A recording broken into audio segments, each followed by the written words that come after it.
Hey, so it's Quago again. Finally, after I don't know how long, I think more than a month, I am making my very first non-booktube newbie, still a booktube newbie, video about an actual book. So this one, Feed, I'd actually finished reading about a month ago, yeah. But I just didn't get around to, um, you know, to making a book video about it because just didn't want to. So, but I'm reading a bunch of other books right now, but this one is the one that I had finished a while back that I want to talk about. And so this book won the National Award. It's a National Book Award finalist, U.S. National Book Award finalist, and it is the winner of the Los Angeles Times Book Prize. And it was written by M.T. Anderson. So again, the title is Feed. It's a young adult science fiction book, and the blurb reads, quote, "We went to the moon to have fun, but the moon turned out to completely suck." End quote. So says Titus, a teenager whose ability to read, write, and even think for himself has been almost completely obliterated by his feed, a transmitter implanted directly into his brain. Feeds are a crucial part of life for Titus and his friends. After all, how else would they know where to party on the moon, how to get bargains at Weatherby and Crotch, or how to accessorize the mysterious lesions everyone's been getting? But then Titus meets Violet, a girl who cares about what's happening to the world and challenges everything Titus and his friends hold dear. A girl who decides to fight the feed. Okay, so this is very much a young adult fiction book. So obviously, as the blurb would suggest, Titus is a kid. He's, I'm going to say like around 15, 16. I don't recall if they specified that, but you know, typical teen years. And right off the bat, the concept of the feed is terrifying because it is really, really familiar. Like, oops, sorry, dropped my phone.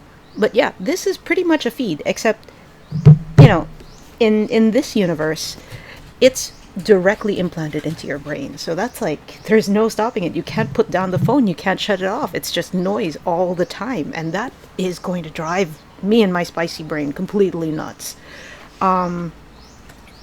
This book was written in, if I recall, let me see, 2002. 2002. It is the year of our Lord 2024. So that was 22 years ago.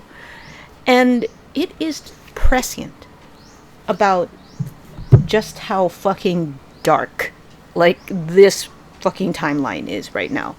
Because okay, so some context. I am someone who lives in the global south. I am of the global south. I am in the Philippines. And so while I am constantly exposed to US American narratives and media, I exist in a different reality altogether. And that isn't just about the experience of being a person of color, but about the experience of a person who, again, lives in a different country, but is constantly being bombarded by fucking MCU and Disney and Star Wars and Star Trek and all of the US-based pop culture, as well as the US-based politics. Again, I have an American accent. How much more colonialism can you get? It's interesting how American the book is. I mean, it is written by an American. It won the Los Angeles Times Book Prize. And yeah, again, as I noted, National Book Award finalist. And of course, they don't say which national because all nationals is American national. I'm a little salty. But yeah, that doesn't mean that I hate Americans. I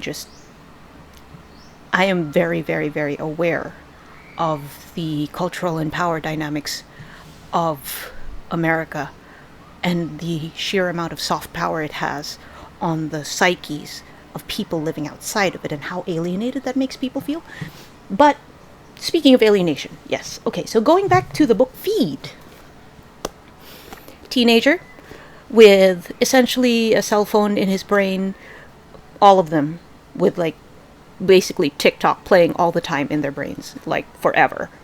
And it's of course streamlined for them. It shows them like all the latest sales. It's conspicuous consumption. It's overconsumption. It's also a marked note.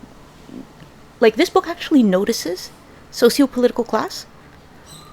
These kids, Titus and his friends, belong to a certain social class that live literally higher up, where there's less smog, than Violet, the other character whom Titus meets, and who, sees things a little differently, of course, because she's living in a lower social class. And it's interesting to see how the book depicts that difference in worlds and worlding, because it is very rare for me to see that, to see like an awareness of just how blinded the very, very privileged can be to what goes on in the world. And in addition to that, just how much willful blindness comes into play in trying to maintain one's sense of comfort and stability in the face of the constant bombardment of noise that is, the capitalist dystopian hellscape that this universe lives in, that we are currently starting to experience, and well, probably had been already experiencing in 2002. With the book's writing style, it is very readable. I finished this in a day. Like, it's not a thin book. It's like, how many pages now? It's 299 pages long. And it's very, very readable. It's got some fun slang, and I always find that kind of fun, like the playing with language situation, where Anderson manages to show the decay of the ways people think when they're constantly bombarded by noise and their attentions are constantly being robbed. And yeah, like just how, let's face it, stupid people get when they aren't allowed to sit and think and like be quiet for a little bit. And as far as the characters are concerned, they are teenagers. And as teenagers, Titus and his friends are, of course, a lot immature. Like they're more interested in their own comfort than they are about the long-term effects of their actions. And it's exacerbated, and the book shows how it's exacerbated by their feeds. And it's infuriating.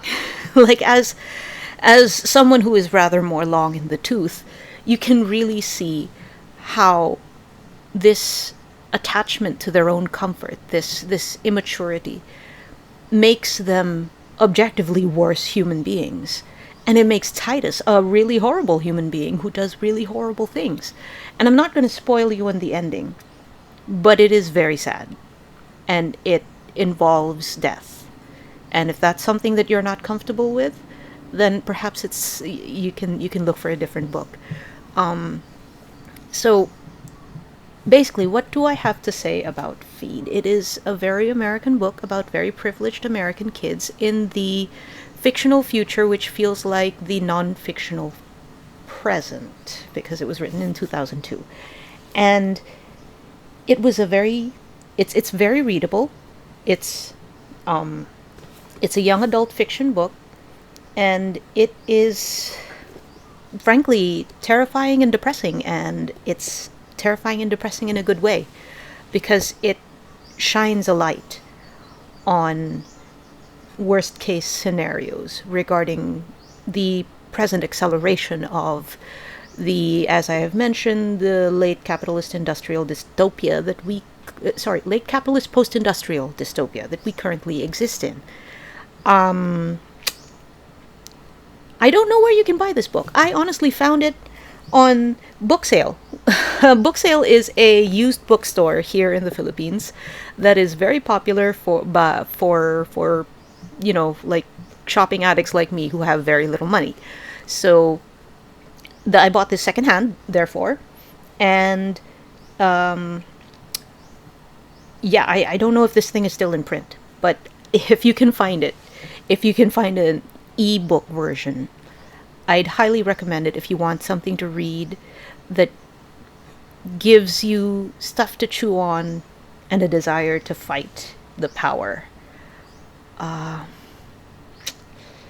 Yeah. Good book. Left me feeling bad, but in a good way. Thank you very much, and hopefully I will booktube again at some point in my life. Best of luck. See you again sometime. Like and subscribe.